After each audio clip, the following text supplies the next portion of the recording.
we're going to talk about some ranges today. The reason a lot of our money comes back is through those shooters, buying those guns, that ammunition. Those things actually go back to conservation, and about 75% of shooters actually don't hunt. Wow. So we're kind of working with that data to kind of figure out how do we cater to them, or how do we reach out to them and let them know that they're helping conservation as well, because some of them don't even know that.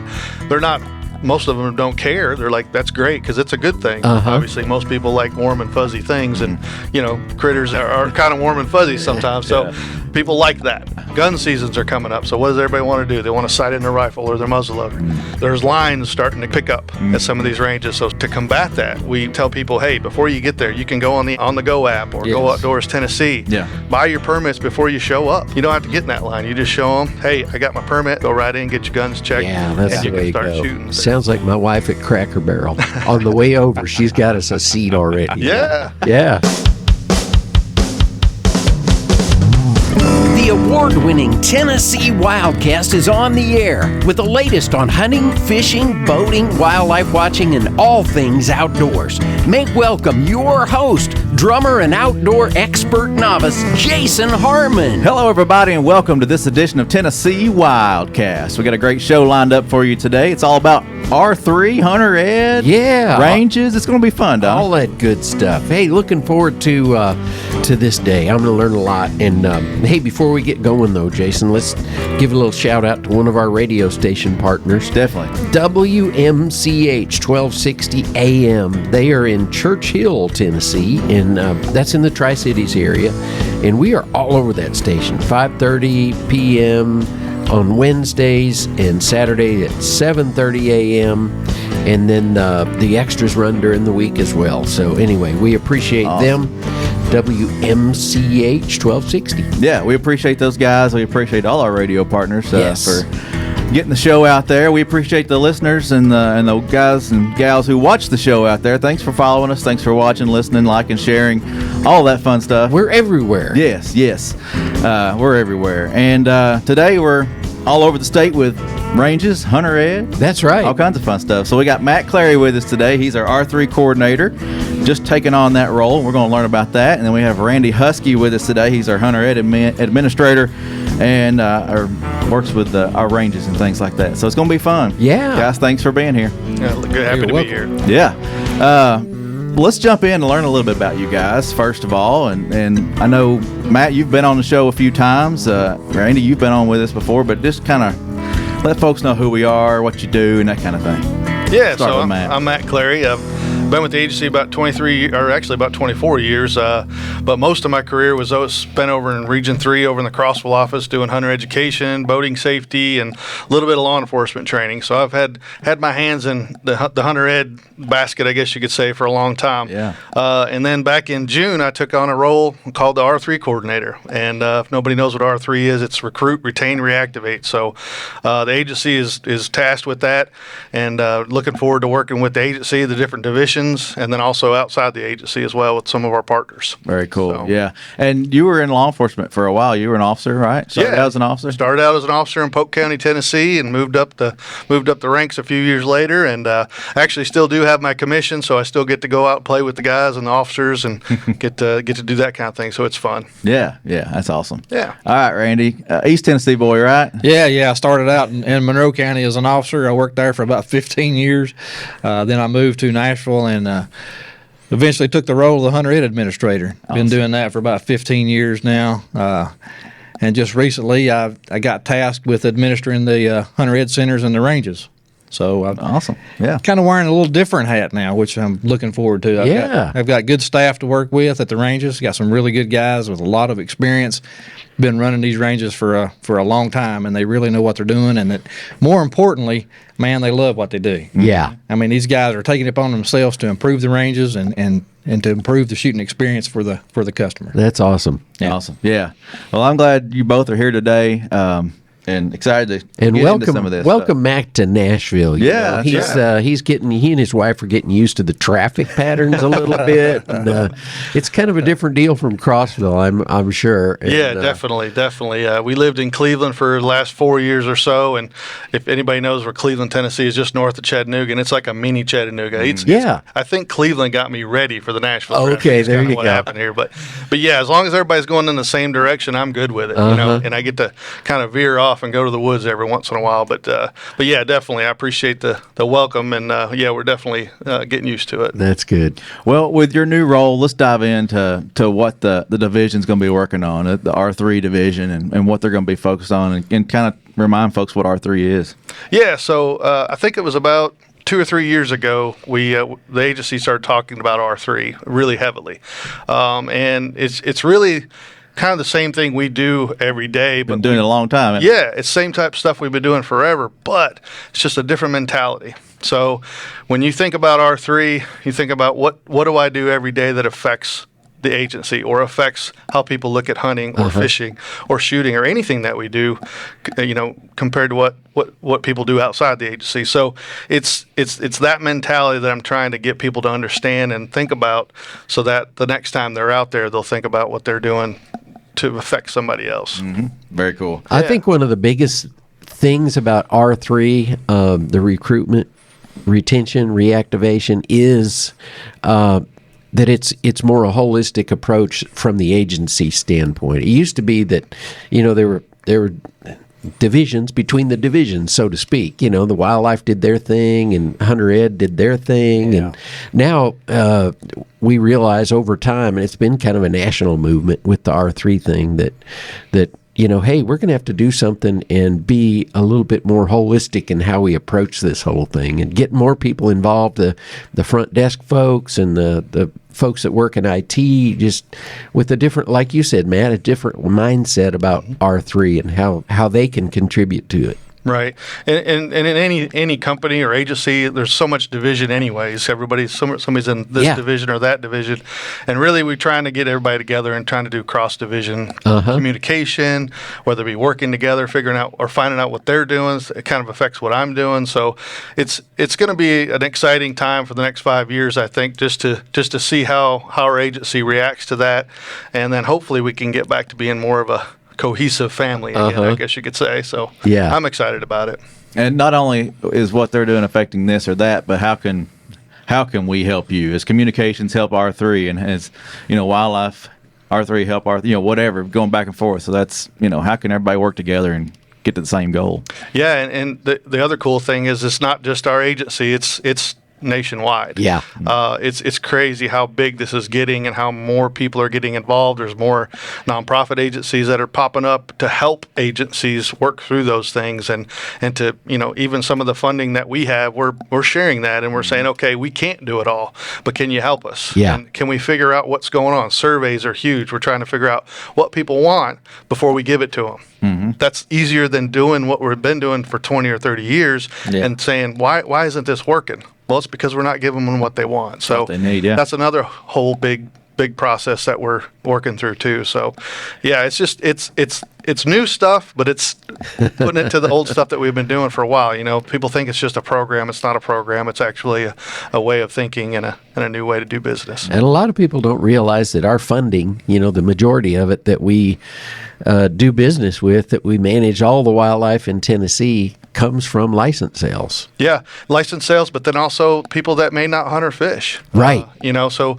you know, we're going to talk about some ranges today. The reason a lot of our money comes back is through those shooters, buying those guns, that ammunition. Those things actually go back to conservation, and that's what we love about getting everybody together and letting them know that we all work together at this. Not just the shooters are doing this and the hunters are doing this, but we're all kind of working together at the same venue. So yeah, definitely. Well, let's jump into that.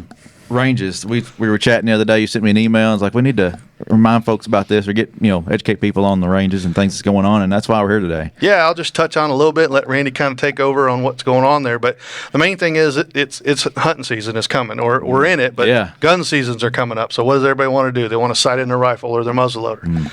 So there's lines starting to pick up at some of these ranges. So Stones River is one of our very busy ranges, and to combat that, we kind of tell people, hey, before you get there, you can go on the app, on the Go app, or Go Outdoors Tennessee. Yeah. Buy your permits before you show up.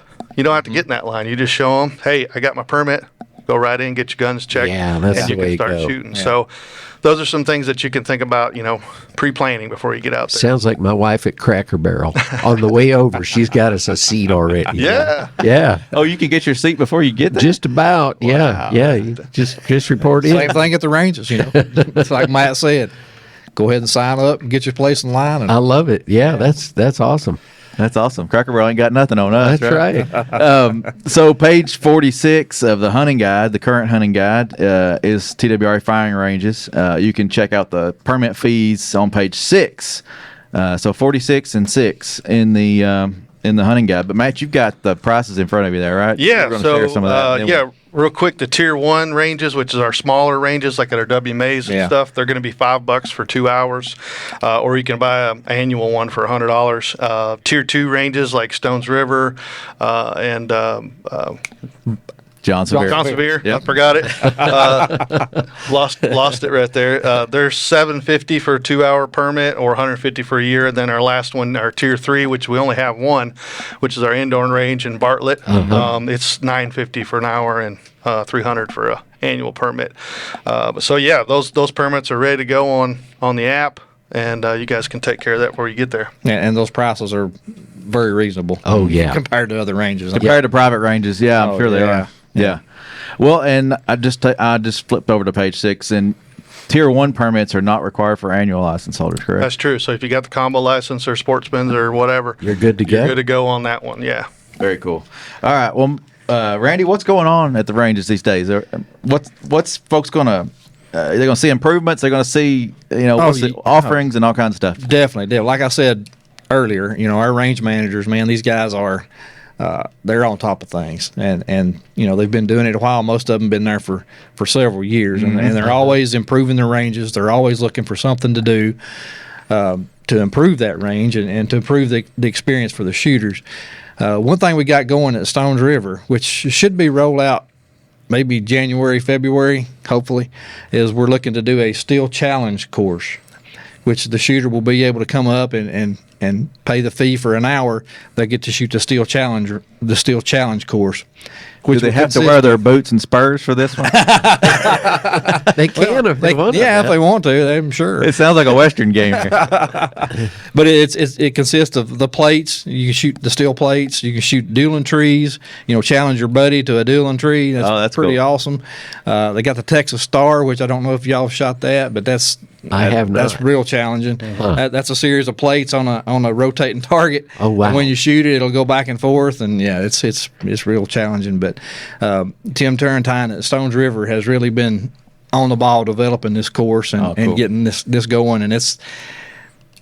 Man, for that price, I mean, you're not going to beat that anywhere to come out and shoot steel and challenge your friends to a dueling tree or a plate challenge or whatever you want to shoot. I mean, and it's that's going to be a lot of fun for Stones River. If you need some test runs, holler at me. I'd love to give it a shot.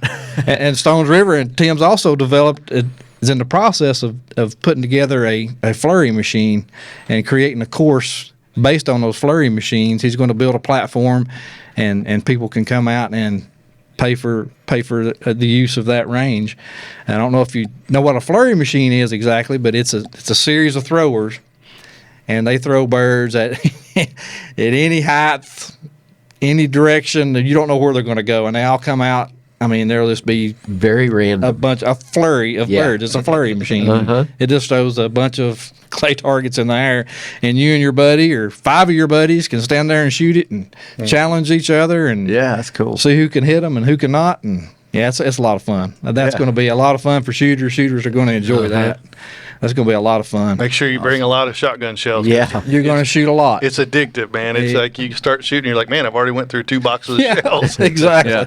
Well, that's good you bring that up. We don't offer shells for sale at these ranges. It's only the permit and the targets are there and things like that. But you got to bring your own ammo, bring your own guns, right? Yep, that's correct. Yep, make sure you bring your own ammo. Yeah, and bring it unloaded, correct? Bring the guns unloaded. Oh, absolutely. Cased, all those rules, We have an inspection station. You got to bring it cased and unloaded, and you got to go through the inspection inspection station just to make sure. Sure.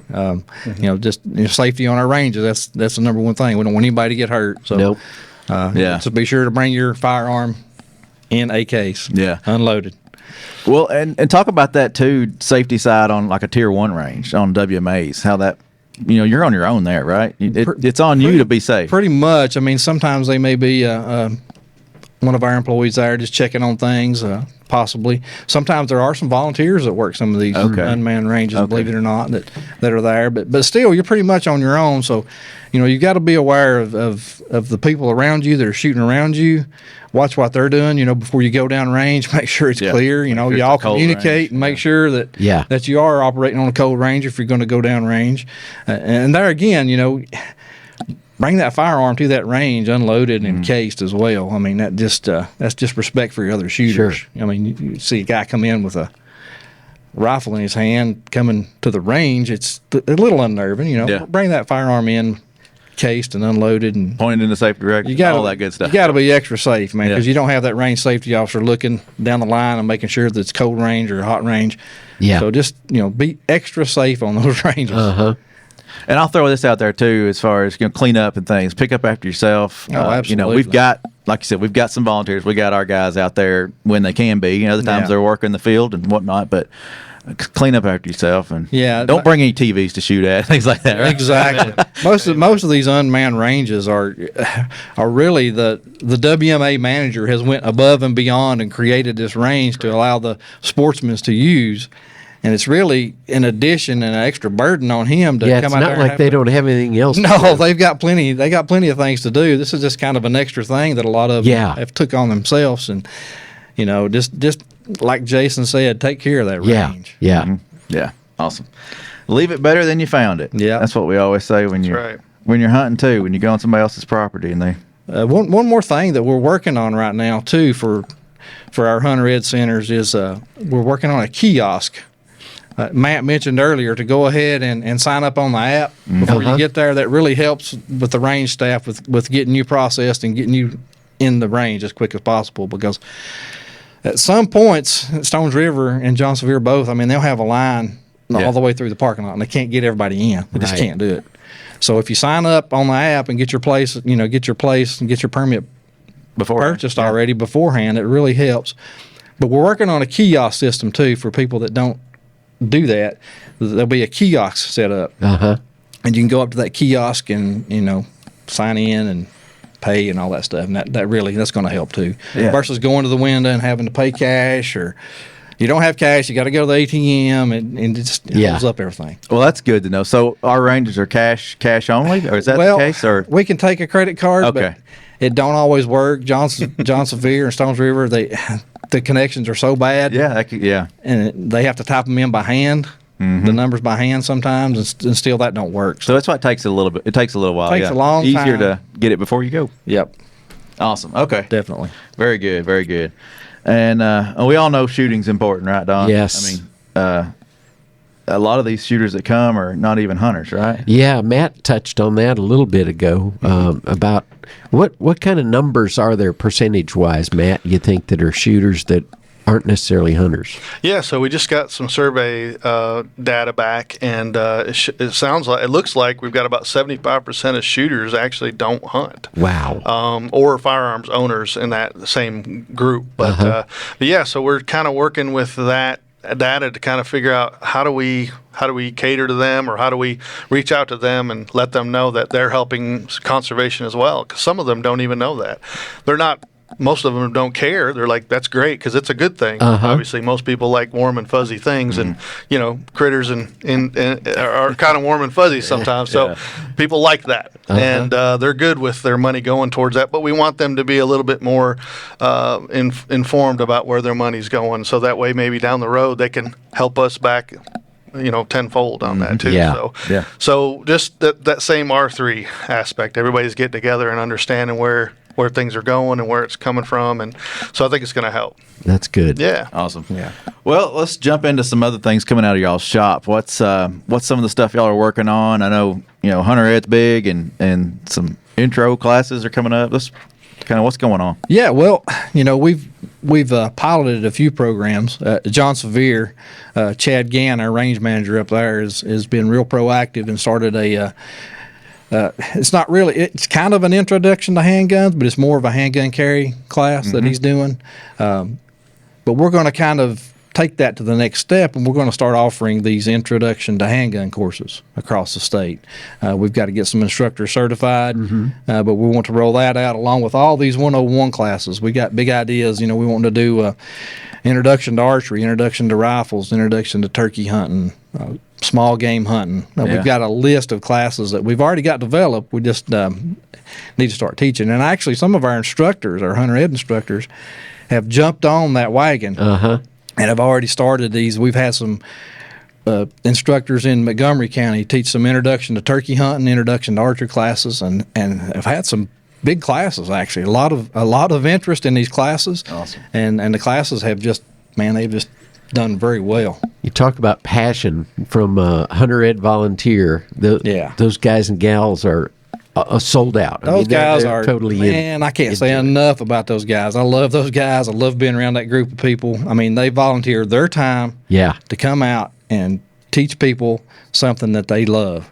and they love it. And you can tell when they teach a class how much they love that class. They put their soul and their heart into it, and of course all their time. I mean, they volunteer hundreds of hours a year. These guys are just super dedicated, and Matt knows as well as I do, man, these guys would do anything for the program. They love it. I can't say enough about those guys. Those guys are awesome. Yeah, that's very cool. And then trapping. I mean, do these hunter ed volunteers help with the trapping courses as well? Some of them do. Some of them are trappers, but most of the trappers are a different bunch. They're super dedicated as well.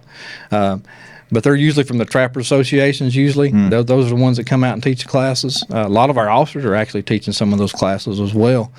And we have some trapper education trailers throughout the state that we use for the trapping education program. You got to carry a lot of equipment around when you're teaching the trapper education It's class. not just a rifle on the shoulder and a tree stand or something. You can't just show up. You got to have your trailer full of stuff. It takes a lot of equipment, but we have several of those educational trailers, and we do several of those classes a year. So nice. You may want to keep your eye out for the trapper education classes. Yeah, I know. A big one at Buffalo Ridge, a big one at Hiawassee, right? Yeah. So, keep an eye out for those classes. Those are always fun. Yeah. Learn a lot, too. Oh, absolutely.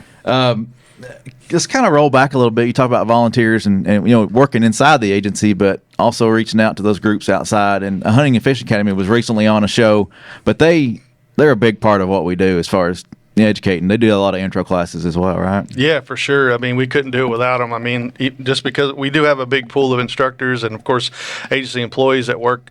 But then also we've got some partners, like you said, Federation. The Tennessee Wildlife Federation is helping us a big way. If you look at our Teterbray event calendar, just look at all the intro classes that are listed. They may be virtual or they may be in person. There's even some hunting opportunities that you may be able to get involved with, whether you be a youth or a lady or possibly a family can get together and go hunting together. So check that out. We've got big resources. They got lots of land that they can utilize that they've made some connections with. So lots of big things going on. We're partnering with lots of different groups like that. Artemis is one. It's a women's group that hunts and fishes together, and they recently just got a lease of land over in Crab Orchard, Tennessee, and they've got applicants that put in for that lease, and it's a bunch of girls getting together going hunting. So it's a pretty cool deal. And we help fund that program. So it's a great thing. Nice. I could name off about 10 more, but we can't do it without them. I mean, I think it spreads that dollar so much farther.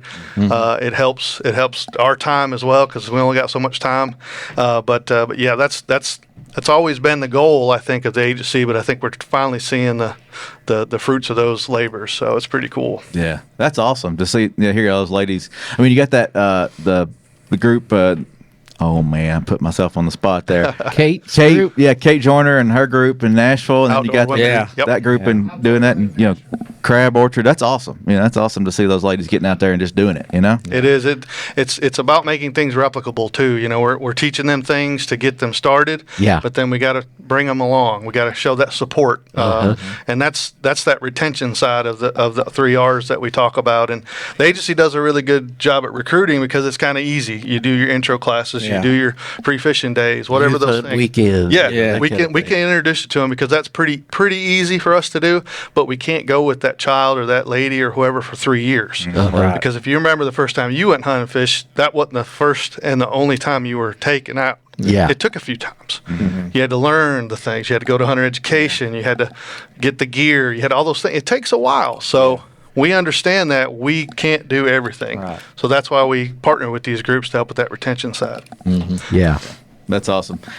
Well, and it's not only hunting, it's not only shooting, it's fishing too. Yes. You got David Lowry running around with fishing trailers, and I hear there's maybe 2 or 3 more in the works. And yeah, we got a couple more made up this past summer.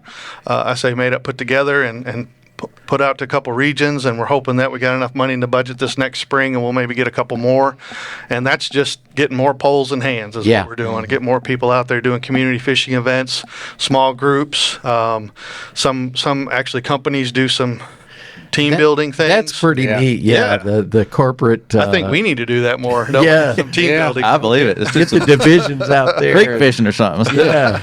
Do a little competition, a little friendly competition. So David's running all over the state for that, but also, like I said, we've used those dollars to spread the love to the regions to where we've got fisheries people doing stuff, we've got outreach people doing stuff. So it just depends on who's wants to do it. That's why we always go to those people. We don't make people do it. We ask, say, hey, who wants to do this, and we'll roll with it. So, if you're looking for something to do or need something for a group, let us know, and we can get you in line with David.